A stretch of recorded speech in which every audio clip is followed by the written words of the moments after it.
پودر پیاز تو اکثر غذاها استفاده میشه. فوق‌العاده غذا رو خوش‌طعم میکنه و توی طعم غذا خیلی تاثیر بسزایی داره، مخصوصا اگه از نوع خونگیش باشه. دوستای خوبم، من پودر پیاز و پیاز خوش رو به 2 روش خونگی با فر و با آفتاب یادتون دادم و تجربه خودم که توی این راه به دست آوردم رو در اختیارتون گذاشتم.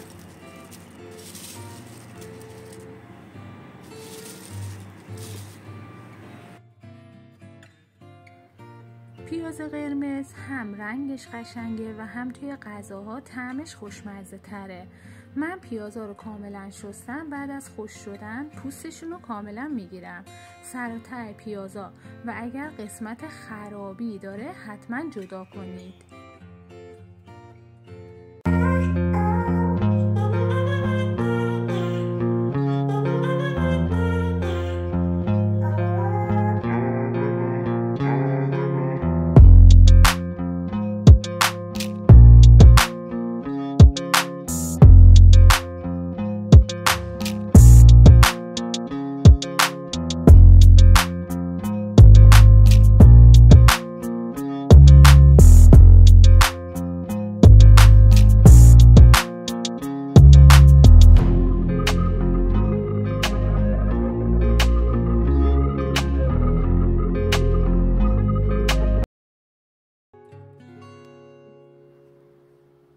همیشه سعی میکنم پیازا رو داخل فر خشک کنم، ولی امروز آموزشش رو داخل زیر آفتاب هم براتون گذاشتم.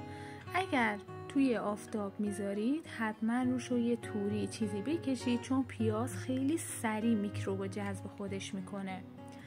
خب تو هر 2 روش به 2 مدل میخوام پیازا رو خشک کنم. برای مدل اول که پودر پیازا رو به صورت قطعات درشت خورد میکنم و داخل غذا ساز میریزم.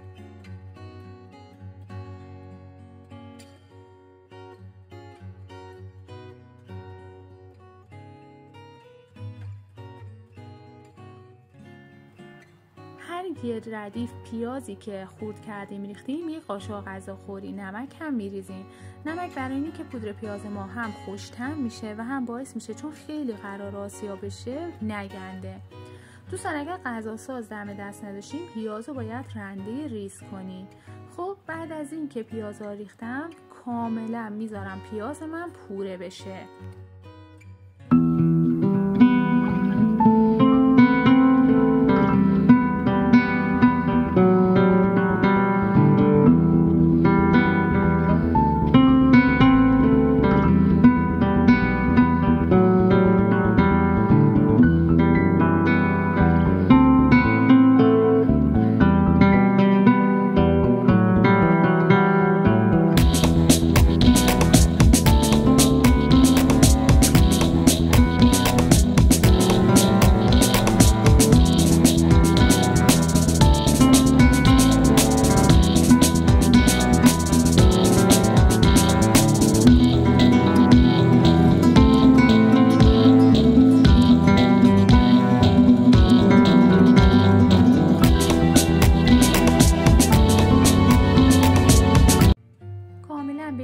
که پوره شد کافیه. مدل دوم پیازا رو به صورت نواری خیلی باریک باید خورد کنیم. تا جایی که میتونید سعی کنید باریک ببرید، هم توی خشک شدن سریعش تاثیر داره و هم باعث میشه به صورت یکسان پیازای ما کاملا خشک بشه.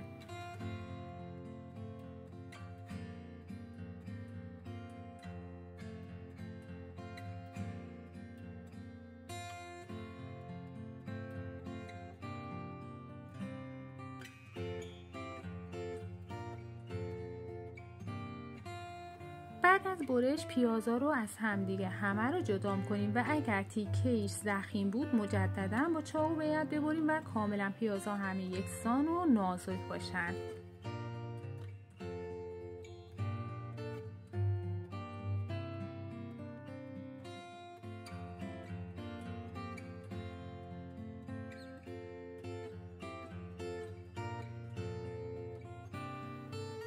خب من کف سینی های فرم و همطور ظرفی که میخوام بذارم زیر آفتاب رو کاغذ روغنی انداختم. اولین تجربه‌ای که کسب کردم دوستان کاغذ روغنی به پیازا چسبید و جدا شدنش خیلی سخت بود. پس به نظر من بهتره که از یه توری نازک استفاده کنید. این کار باعث میشه پیازای شما هم حیف و میل نشه.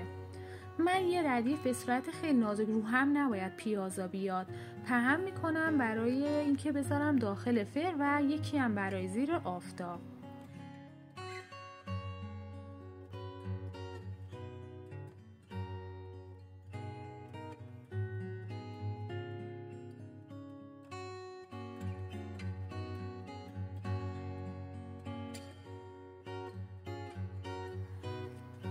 پوری پیازها رو میتونید آبش رو هم کاملا بگیرید و بعد پخش کنید تو سینی و بذارید خوش بشه، ولی من آب پیاز رو نگرفتم چون دوست داشتم عطر و طعم مزه‌اش کاملا داخل پیازها بمونه.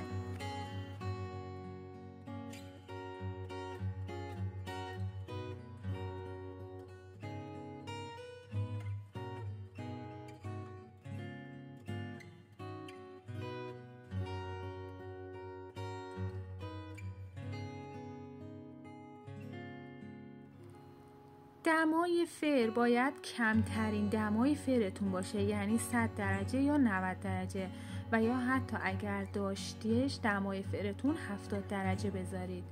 مدت زمانش حدود 2.5 الی 3 ساعت زمان میبره. مابین این ساعت ها حتما هر نیم ساعت یک بار سینی ها رو چک کنید و طبقاتشون رو با هم جابجا کنید، یعنی یک بار یه سینی بالا یه بار یه سینی پایین باشه که اینجوری دما به سطح یک نواخت باعث شه خوش بشه، به هر جفتش بخوره.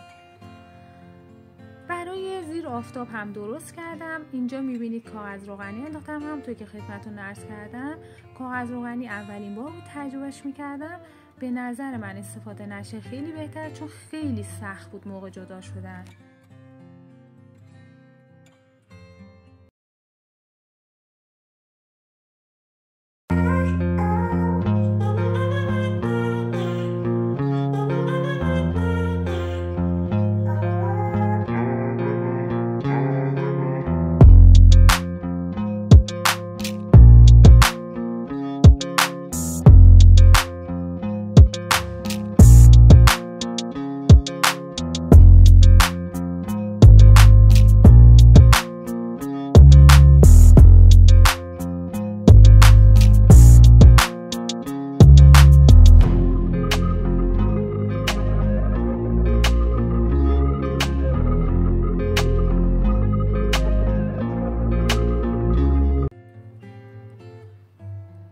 فر رو حتما سعی کنید نیم باز بذارید، لابلای درفر پارچه چیزی بذارید که درفر کاملا بسته نباشه و در هنگامی که پیازا رو گذاشتید داخل فر در خونه رو باز بذارید، چون بوی پیاز خیلی میپیچه داخل خونه.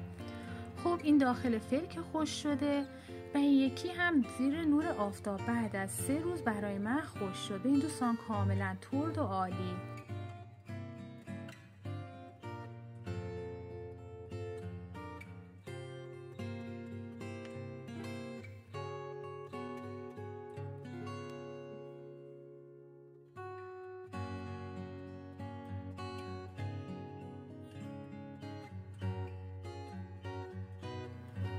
من همیشه داخل فر میذارم خوش میشه و داخل سینی گالوانیزه، اینجوری خیلی راحت خوش میشه و به وسیله کاردک خیلی راحت هم جدا میشه. ولی این سری که روی کاغذ روغنی ریختم خیلی سخت بود، به خاطر اون پیشنهاد میکنم اگر زیر نور آفتاب میذارید حتما زیر توری پهن کنید و کاغذ روغنی نذارید و اگر داخل فر میذارید یه سینی گالوانیزه یا روح انتخاب کنید که بعدش بتونید به وسیله کاردک جدا کنید و از کاغذ روغنی استفاده نکنید.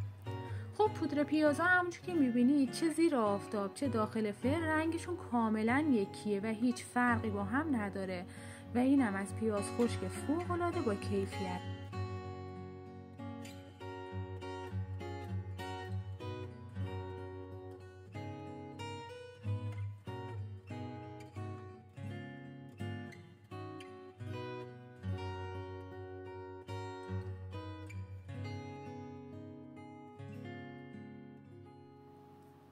پودر پیازها رو کاملا من با 1-2 خوردشون کردم و پودرشون کردم. بعد از پودر کردن حتما الکشون کنید و اگر ذرات درشتی داشت مجددا پودر کنید و الک کنید.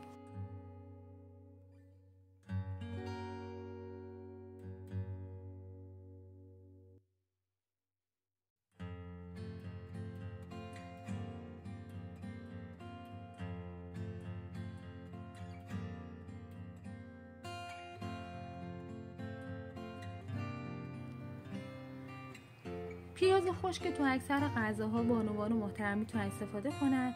پودر پیازم فوق‌العاده طعم خوبی به همه غذاها میده، مخصوصا توی کوبیده جوجه های خونگی فوق‌العاده خوش طعم میشه. پیشنهادم اینه حتما یک بارم شده درستش کنید.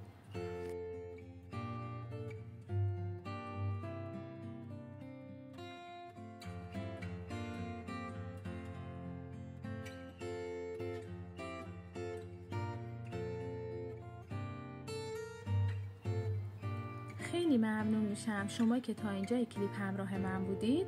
نظرهای زیباتون رو برام کامنت کنید.